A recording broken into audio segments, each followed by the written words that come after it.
যুক্তরাষ্ট্রের সবচেয়ে সুরক্ষিত এলাকা হোয়াইট হাউসের বাইরে হঠাৎ গুলির শব্দে ছড়িয়ে পড়ে তীব্র আতঙ্ক। সরাসরি সম্প্রচারে থাকা সাংবাদিকরা মুহূর্তে নিজ হয়ে নিরাপদে আশ্রয় নেওয়ার চেষ্টা করেন। আর সেই ভয়াবহ ঘটনার কেন্দ্রে ছিলেন এক সন্দেহভাজন বন্দুকধারী, যিনি শেষ পর্যন্ত মার্কিন সিক্রেট সার্ভিসের গুলিতে নিহত হন। শনিবার সন্ধ্যা 6টার কিছু পরে হোয়াইট হাউসের পাশে 17তম স্ট্রিট ও পেনসিলভেনিয়া এভিনিউ এলাকায় এই ঘটনা ঘটে।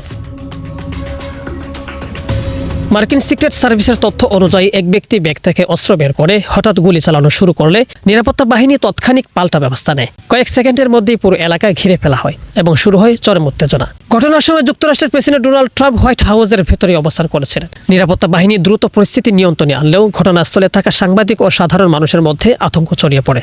ভিডিও ফুটেজে দেখা যায় গুলির শব্দ শোনা মাত্রই সাংবাদিকরা মাটিতে বসে পড়েন এবং নিরাপদ স্থানে সরে যাওয়ার চেষ্টা করেন। গুলিবিদ্ধ হামলাকারীকে দ্রুত গ্রেজ ওয়াশিংটন ইউনিভার্সিটি হাসপাতালে নেওয়া হলে চিকিৎসকরা তাকে মৃত ঘোষণা করেন। এই ঘটনায় এক পথচারী আহত হয়েছেন বলেও জানা গেছে। তদন্ত সংশ্লিষ্ট সূত্র জানিয়েছে, নিহত হামলাকারীর নাম বেস্ট, বয়স 21 বছর। এর আগে তিনি হোয়াইট হাউসের প্রবেশের চেষ্টার অভিযোগে গ্রেপ্তার হয়েছিলেন এবং পরে মানসিক চিকিৎসার জন্য পাঠানো হয়েছিল বলে তথ্য পাওয়া গেছে। ঘটনার পর প্রেসিডেন্ট ডোনাল্ড ট্রাম্প নিজের সামাজিক যোগাযোগ মাধ্যম ট্রুথ সোশ্যালে দেওয়া এক পোস্টে সিক্রেট সার্ভিস ও আইনশৃঙ্খলা রক্ষাকারী বাহিনীর দ্রুত পেশাদার পদক্ষেপের প্রশংসা করেন। তিনি বলেন, হোয়াইট হাউসের নিরাপত্তা নিশ্চিত করতে সংশ্লিষ্ট বাহিনীগুলো সর্বদা প্রস্তুত রয়েছেন।